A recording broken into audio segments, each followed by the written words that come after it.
ساتھیاؤ، میں اور آپ آج کی اس بزم میں یہ پختہ عزم کر کے اٹھیں کہ آج ہم خود بھی اور اپنی اولاد کو بھی، اپنے دوستوں کو بھی، میرے والد گرامی فرمایا کرتے تھے جس سے دوستی ہو نا اس کی انگلی پکڑ کے دین کی راہ پہ لے آؤ، یہ دوستی کا حق ہے۔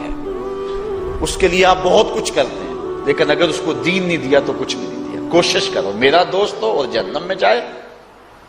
والدین بچے کے مستقبل کے لیے کتنی کوشش کرتے ہیں، لاکھوں روپیہ لگاتے ہیں مستقبل ٹھیک ہو تو، کرتے ہیں کہ نہیں کرتے؟ یونیورسٹیوں کے اندر، کالجوں کے اندر کتنی بھاری فیسیں بھرتے ہیں، کیوں اتنا کچھ کیوں کر رہے ہو؟ میں نے دیکھا بوڑھا باپ اپنی کمر پہ بوریاں لاد کے مزدوری کرتا ہے، مائیں اپنا زیور بیچ رہی ہیں کہ اولاد پڑ جائے۔ میاں اتنا کچھ کیوں کر رہے ہو؟ جی مستقبل ٹھیک ہو جائے۔ یہ مستقبل کتنا ہے؟ 20-25 سال کا، اور جو اصل مستقبل ہے اس کی فکر ہی نہیں کسی کو۔ اصل مستقبل تو وہ ہے، اللہ اکبر، بیرون ملک جائے بیٹا تو ماں کہتی ہے بس دعا کرو کہ میرا بیٹا خیریت سے پہنچ جائے۔ بیٹی کی شادی کرتی ہے تو ماں کہتی ہے دعا کرو کہ اپنے گھر میں اس کو چین مل جائے۔ کسی کا انٹرویو ہوتا ہے، لوگ کہتے ہیں جناب دعا کرو کہ اس انٹرویو میں وہ کامیابی سے گزر جائے۔ میں کہتا ہوں جب قبر میں اترتا ہے پھر کسی نے آ کر کبھی نہیں کہا کہ دعا کرو مشکل گھڑی آ گئی ہے خیریت سے گزر جائے۔ اصل امتحان تو یہ ہے، اگر اس امتحان سے گزر گیا تو کامیابی اور بامرادی۔ یہ تھوڑا سا مستقبل دنیا کا، اس کے لیے ہم کتنے پیسے لگا دیتے ہیں۔ سب کچھ اولاد کو آتا ہے، ہر شے فر فر پڑھتے اور بولتے ہیں، دعائے قنوت بھی نہیں آتی ہوتی۔ تو ہم اپنی اولاد کے لیے دین کا تحفہ اس کو کبھی نہ چھوڑیں۔ اللہ اکبر، کوشش کریں، محنت کریں۔ حضور نبی رحمت صلی اللہ علیہ وآلہ وسلم نے ان بد عمل واعظین کی بات بھی کی ہے کہ جو لوگوں کو نیکی کا حکم دیتے ہیں اور خود اس پہ عمل نہیں کرتے۔ آج ہمارے کچھ واعظین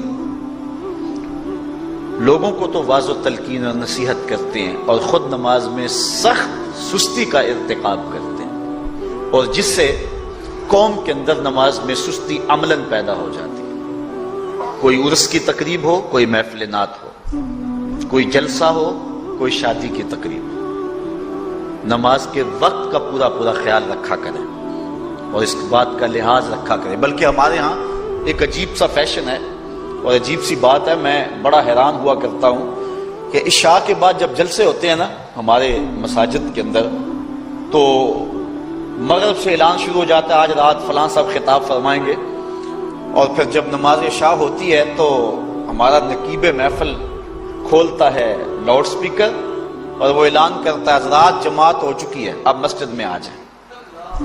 یعنی یہ نماز کو ہلکا کرنے والی بات ہے۔ انہوں کو کہا جا رہا ہے کہ بلکہ بعض تو کہہ دیتے ہیں جس کا تمہیں ڈر تھا وہ گزر گئی ہے، اب آ جاؤ۔ کیا لینا ہے جلسے میں آ کر اگر نماز ہی نہیں پڑھنی ہے تو؟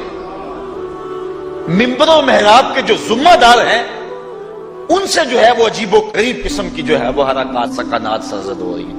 یہ جو جہل نقیبوں کا ایک غول آ گیا نا، یہ بھی ایک بہت بڑی مصیبت ہے۔ ایک تو بے تحاشا القاب، دوسرا دین کی روح سے ناشنائی۔ وہ کسی نے کہا تھا نا کہ پہلے حضرت غوث پاک ولی بناتے تھے، چور سے کتب بناتے تھے، آج کل ہم بناتے ہیں۔ کہا تم کیسے؟ کہا ہمیں پتا ہوتا ہے یہ چور بیٹھا ہوا ہے، کہتے ہیں غوث زمان اور کتب دوران۔ بے تحاشا اور بے تکا انداز، اور پھر دین کی روح سے یہ ناشنائی کہ باقاعدہ اعلان ہوتا ہے جناب جماعت ہو چکی اب تو آ جاؤ۔ تو کیا کرنا ہے ساری رات جاگ کے اگر عشاء کی نماز ہی نہیں پڑھی تو نماز کو ہلکا کیا گیا ہے۔ اسی طرح جلسہ لمبا ہو رہا ہے اور نماز کا وقت سکڑ رہا ہے۔ ان چیزوں کا التزام کرنا ہے، ہم نے کوشش کرنی ہے۔ اور یہ بھی ایک مصیبت ہے کہ دربار بڑا اونچا ہے اور مسجد کے اندر جانوروں کی بینٹیں پڑی ہوئی ہیں۔ حیثیت تو مسجد کی ہے، دربار کی تو ثانوی حیثیت ہے۔ دربار پہ 3 کروڑ روپیہ لگا ہوا ہے اور مسجد میں چٹائیاں بھی موجود نہیں۔ اپنے بھی خفا مجھ سے ہیں بیگانے بھی ناخوش، کہ زہر ہلاحل کو کبھی کہہ نہ سکا کند، بات وہی کہتا ہوں سمجھتا ہوں جسے حق، میں ابلہ مسجد ہوں نہ تہذیب کا فرزند۔ بے تحاشا اور بے تکا انداز، اور پھر دین کی روح سے یہ ناشنائی کہ باقاعدہ اعلان ہوتا ہے جناب جماعت ہو چکی اب تو آ جاؤ۔ تو کیا کرنا ہے ساری رات جاگ کے اگر عشاء کی نماز ہی نہیں پڑھی تو نماز کو ہلکا کیا گیا ہے۔